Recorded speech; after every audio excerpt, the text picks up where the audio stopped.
서울의 코로나19 신규 확진자 수가 일주일째 100명대를 기록하고 있습니다. 사우나, 학교 등 일상 속에서 소규모 집단 감염이 계속되는 가운데 지역 감염 확산 우려가 커지고 있습니다. 은평구의회가 공중화장실 불법 촬영 예방을 위한 조례안을 통과시켰습니다.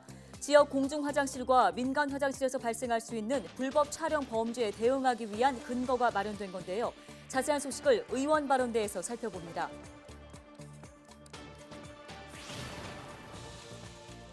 서울시장 보궐선거 본선 레이스가 한 달 앞으로 다가왔습니다. 여야 후보자 윤곽도 드러났는데요. 지역 유권자들이 서울시장 후보에게 바라는 경제 정책은 무엇인지 들어봤습니다.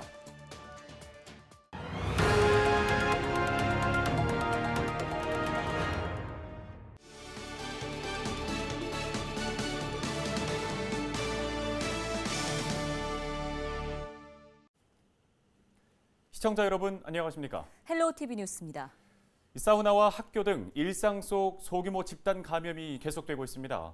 양천과 은평에서는 지난주 80명이 넘는 확진자가 발생했습니다. 손성혜 기자가 소식 전해드립니다. 이른 오전부터 임시 선별검사소 앞에 긴 줄이 늘어서 있습니다.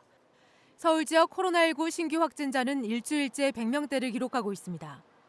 지난주 서울의 하루 평균 확진자 수는 120명으로 전주보다 5.6명 감소한 반면 감염 경로 조사 중인 확진자 수는 2주 전 전체 확진자의 22.9%에서 지난주 25.5%로 증가했습니다. 지난주 양천 은평 확진자 수는 각각 21명, 62명입니다.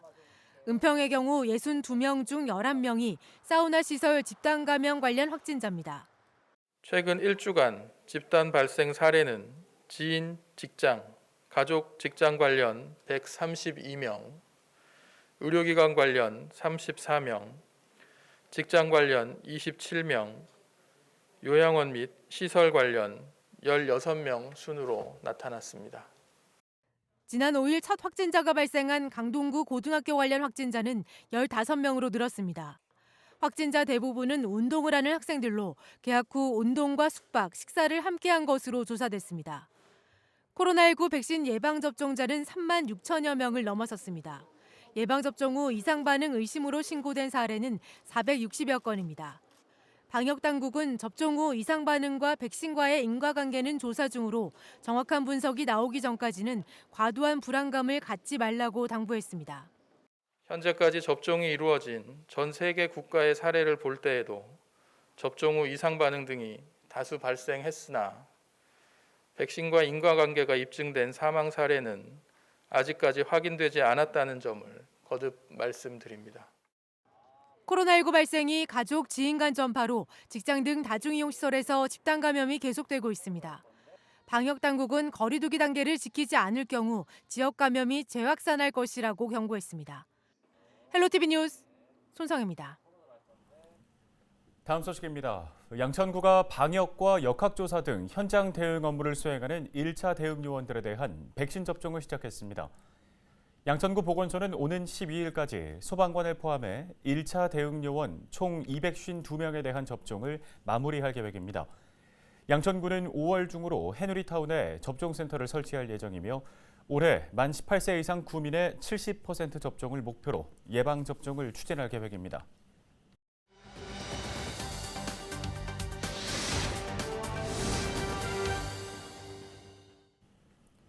서울의 집값은 꾸준히 오르고 코로나19로 서민 경제는 더 어려워졌습니다. 서울시장 후보들의 경제 공약에 시민들의 관심이 쏠릴 수밖에 없는데요. 네, 서울시장 보궐선거를 한 달 앞두고 유권자들이 차기 시장에게 바라는 점을 들어보는 시간 마련했습니다. 여론은 지금 심다혜 기자입니다. 양천구 목동의 한 아파트. 2달 새 1억 원 넘게 뛰었습니다. 잇따른 정책 발표에도 목동 등 서울의 집값은 4개월 연속 상승세입니다. 상황이 이렇다 보니 일부 유권자들은 부동산 시장 안정화를 가장 중요한 현안으로 꼽았습니다. 이 부동산 가격이 너무 오른 것 같아요.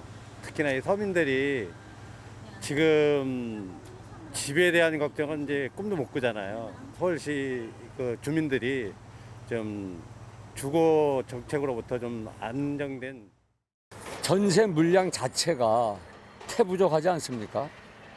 그거는 이제 그 시민들이 필요로 하는 주택이나 전세 또 그 살 수 있는 그 주택 그게 부족하기 때문에 이제 생기는 현상이라고 보거든요. 수요에 맞춰서 공급을 충분히 해줄 수 있다면 부동산 대책은 상대적으로 안정화되지 않겠는가 그런 생각을 갖고 있습니다. 민생 경제 활성화도 주요 현안 중 하나입니다. 한산하다 못해 적막한 양천구의 한 시장. 정부는 상인 등 피해 업종을 중심으로 선별적 재난지원금을 지급하고 있습니다. 일부 유권자들은 지자체가 나서 서민 피부에 와닿는 경제 정책을 마련해달라고 요구합니다. 몸으로 느끼는 건 다 어려워요. 예, 많이 어려워요. 그래서 뭐 월급은 월급이지만 회사에서도 그냥 월급은 이제 딜레이해서 좀 늦게 주거나 뭐 이런 식으로 세금 쪽으로 조금 줄여주시면 또 생활하는데 더 필요하지 않나. 영업이 정지되고 이렇게 되면 임대도 좀 정지를 시켜가지고 국가에서 임대업자들도 어떤 식으로 돈을 좀 지원을 해주는 게 왜냐면 그분들도 세금 내잖아요. 또 임대업자분들도 많아지면 세금 낸단 말이에요. 그러니까 그런 것들을 국가에서 가져갔으면 그러니까 서울시도 마찬가지죠. 뭐 지방세는 이거 내잖아요. 불만들이 좀 적어질 수 있게. 고용시장 역시 직격탄을 맞았습니다. 대기업 10곳 중 6곳은 올해 상반기 채용 계획이 없다고 발표했습니다. 청년 일자리 정책에 집중해달라는 목소리가 나옵니다. 20대들이 대학을 졸업하고 나서도 이제 일자리를 찾기 되게 힘들어하고 있거든요. 저 같은 경우에는 현재 일을 하고 있긴 한데 저도 이제 프리랜서 입장으로서 프리랜서들을 위한 뭔가 보장, 사회적인 보장 같은 것도 좀 더 필요하다고 생각하고 한 달 앞으로 다가온 서울시장 선거, 고공행진 중인 서울의 집값과 코로나 경기 침체를 안정화할 수 있는 후보에게 유권자 표심이 몰릴 것이라는 관측입니다. 헬로티비 뉴스 심다혜입니다. 서울시와 서울경찰청이 학대 의심 신고 아동에 대한 전수조사에 나섭니다. 조사 대상은 최근 3년간 2번 이상 학대 신고가 들어온 아동 680여 명입니다. 경찰과 아동학대 전담 공무원 등이 가정을 방문해 아동학대가 있었는지 확인하게 되는데요. 가족 심층 면담 등을 통해 문제가 있다고 판단되는 가정에 대해서는 경찰이 수사를 진행합니다. 앞서 서울시와 서울경찰청은 지난 1월 아동학대 피해 예방 전담 조직을 만들어 협력하기로 했습니다. 은평구가 복잡하고 다양한 행정 변화에 대응하기 위해 창의 구정 활성화 계획을 시행한다고 밝혔습니다. 이를 위해 은평구는 구민과 구청 직원을 대상으로 창의 아이디어를 모집합니다. 제출된 아이디어는 행정 서비스 개선과 정책 수립 등에 활용됩니다. 창의 아이디어는 구청 홈페이지, 국민신문고 등을 통해 접수할 수 있습니다.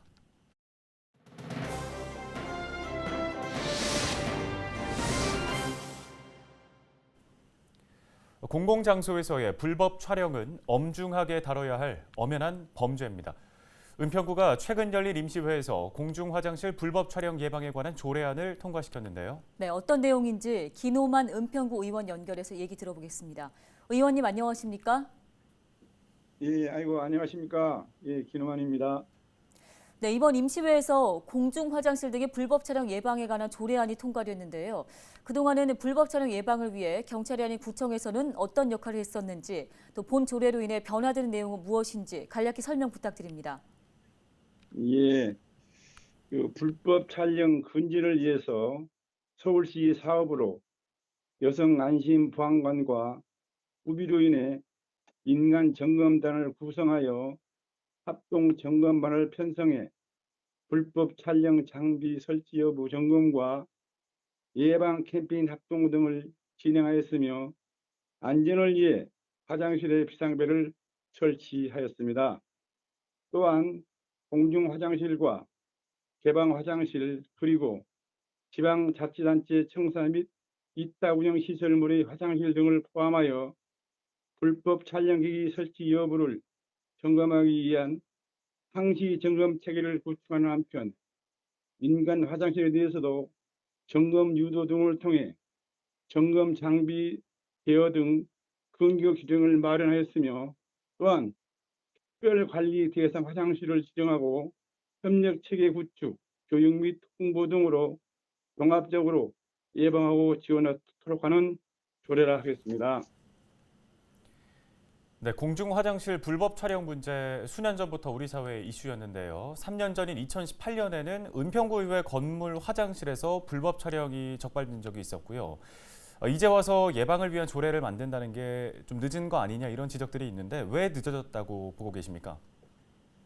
예, 그 이후 공공 화장실에 여성 안심 비상벨을 설치하였으며 조례가 늦은 것은 아니고요.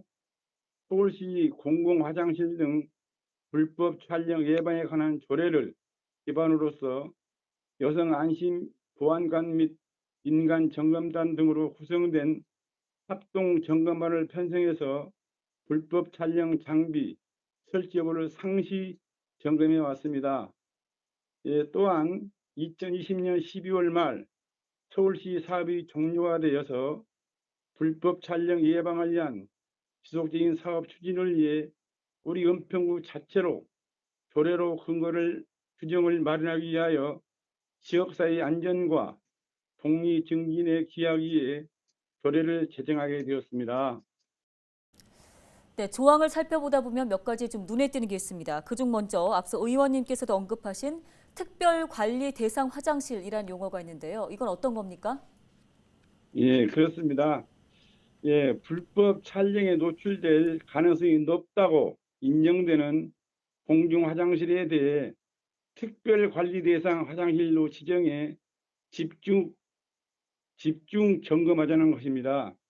우리 은평구 관내는 안심보안관 사업 시 점검 동선을 감안하여 이용 빈도가 높은 장소를 위주로 자체 선정하기로 약 60여 개소가 된다고 생각합니다. 네, 민간 화장실의 점검 유도라든지 신고 체계 마련 같은 부분도 인상적인데요. 수사기관이 아닌 구청에서 이런 기능을 해나가기에 앞으로 어려운 점은 없을지 또 어떤 노력들을 더 기울이면 좋을지 한 말씀 부탁드립니다. 예, 그렇습니다. 예, 경찰은 공중 화장실 등의 불법 카메라 점검에 대하여 법적 근거 부재로 시설주 등의 협조와 동의, 지자체 동의 요구돼야 하지만은 지자체는 공중위생관리법 제9조에 따라서 공중위생업소 대상 불법 카메라 점검이 법적으로 가능하며 필요시 관할 경찰서의 장에게 협조를 요청할 수 있습니다. 그러므로 조례 제정을 통해 화장실에서의 불법 촬영 예방을 통해서 안전하고 쾌적한 화장실 이용이 이루어질 수 있도록 노력하면 물론 향후에도 지속적인 의견 수렴을 통해서 안전한 화장실의 관리, 운영될 수 있도록 적극적인 지원을 하도록 하겠습니다. 네, 잘 들었습니다. 주민들이 안심하고 이용할 수 있도록 안전한 공중 화장실 환경이 조성되기를 바랍니다. 오늘 관련 말씀 고맙습니다. 지금까지 김우만 은평구 의원이었습니다.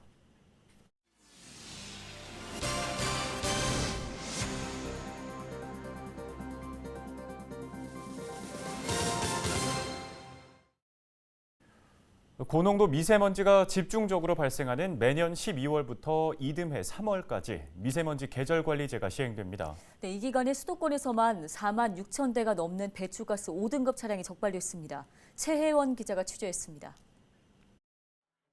미세먼지 농도를 색으로 나타낸 서울 지도에 차 한 대가 나타납니다. 배출가스 5등급 차량이 단속 카메라에 잡힌 겁니다. 단속된 차량 가운데 전남과 강원 등 다른 지역에 등록된 것도 있습니다. 미세먼지 계절관리제가 시행된 지난해 12월부터 지난달까지 적발된 5등급 차량은 모두 4만 6천 대에 달합니다. 이 가운데 배출가스 저감 장치 등 저공해 조치를 하지 않은 차량 3만 3,600대에 10만 원의 과태료가 부과될 예정입니다. 다른 지역에서 수도권을 찾았다 적발된 차량이 3분의 1을 차지했고 2번 이상 적발된 차량도 40%를 넘었습니다. 11차례 이상 운행하다 중복 적발된 차는 2,300대를 넘었고 최대 59차례까지 운행하다 적발되기도 했습니다. 하루 평균 적발 건수는 1,530건으로 계절관리제가 시작된 지난해 12월보다 41% 줄었습니다. 서울시는 계절관리제에 대한 인식이 확대된 데다 과태료 부과와 저감장치 지원으로 5등급 차량이 감소한 것으로 보고 있습니다. 이와 함께 시민 부담을 줄이기 위해 과태료 이중 부과는 하지 않고 있습니다. 예를 들어서 경기도나 인천에서 출발해서 서울 광화문에 도착을 할 때 최초에 찍힌 경기도에서 최초 적발지로 확인되어 그쪽에서 과태료 10만 원을 부과하게 돼 있습니다. 환경부는 적발 차량의 저공해 조치 우선 지원을 등록 지자체에 요청하고 서울시는 오는 11월까지 저감장치를 설치하면 과태료를 환불할 계획입니다. 경기도와 인천시도 저공해 조치를 하면 일정 기간 과태료를 면제해주는 만큼 수도권 내 미세먼지 저감 정책이 탄력을 받을 전망입니다. TBS 최효원입니다. 코로나19의 여파로 지역사회 곳곳에도 상처가 남았습니다. 상황이 장기화되면서 집단 발병으로 문을 닫았던 의료기관이나 확진자들이 다녀간 사업장들은 매출이 급감하고 어쩔 수 없이 부도와 폐업을 맞이해야 하는 현실을 겪기도 했는데요. 네, 깊어진 후유증, 이정아 기자가 돌아봤습니다. 콘크리트 구조물이 훤히 드러나고 비상구 표식만이 사람이 머물렀던 장소임을 대신 말해줍니다. 석 달 전까지 요양병원이 운영됐던 자리입니다.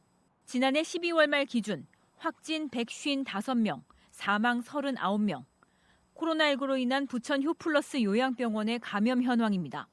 코호트 격리와 더불어 전담병상 이송이 적절한 시기에 이루어지지 못한 탓에 피해가 컸습니다. 병원은 결국 일상을 되찾지 못했습니다.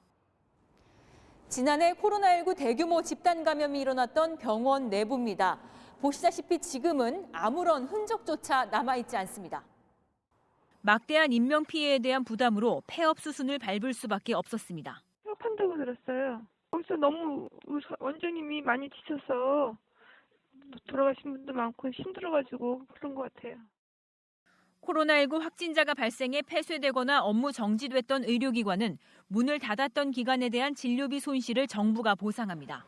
이처럼 손실 일부를 돌려받는다 해도 사실상 운영을 이어가긴 힘든 현실입니다. 음식점이나 카페는 상황이 더 좋지 않습니다. 동선 공개가 곧 매출 하락으로 이어졌다고 호소합니다. 시간이 흘러도 확진자가 다녀갔다는 낙인 효과를 극복하기 힘들다는 겁니다. 손님이 들어올 때는 마스크를 쓰고 들어왔는데 이제 CCTV 사각지대 걸려서 잠깐 테이크아웃해서 나가는 그 사이에 썼는지 안 썼는지 확인이 안 된 거예요. 그것 때문에 어쩔 수 없이 노출이 됐던 거거든요. 줄었죠. 확실하게 손님들이 안 오시죠. 부천의 한 뷔페도 코로나19 확진자가 발생한 직후 문을 닫아야 했고 결국 상호명까지 바꿨습니다. 이제는 코로나19 확진자 발생이 일상이 돼 어디서든 산발적으로 발생하는 상황. 이 때문에 지자체도 현재는 확진자 방문업소라는 이유만으로 별도의 도움을 줄 수 있는 방법은 없는 상황이라고 밝힙니다.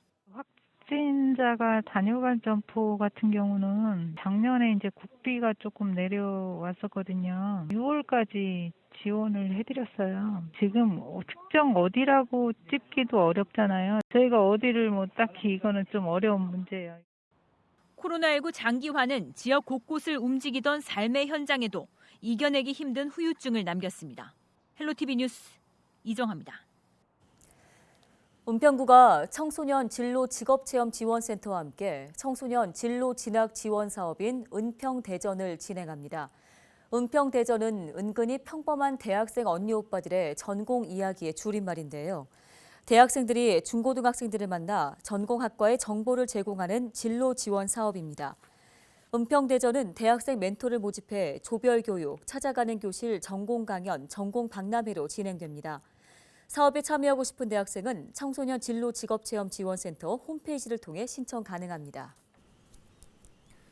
오늘 헬로티비 뉴스에서는 서울시장 보궐선거를 앞두고 우리 지역 유권자들의 목소리를 들어봤습니다. 과열된 부동산 시장을 안정시키는 문제가 대두됐습니다. 네, 그 밖에도 코로나19 경제 위기 극복, 청년 고용 문제 해결 등 다양한 현안들이 시급하게 해결해야 할 문제로 제시됐는데요. 앞으로 한 달, 표심은 과연 어디로 향하게 될지 저희 헬로티비 뉴스를 통해 관련된 소식 계속 전해드리겠습니다. 지역 중심 채널 헬로티비 뉴스. 여러분의 이야기가 뉴스가 됩니다.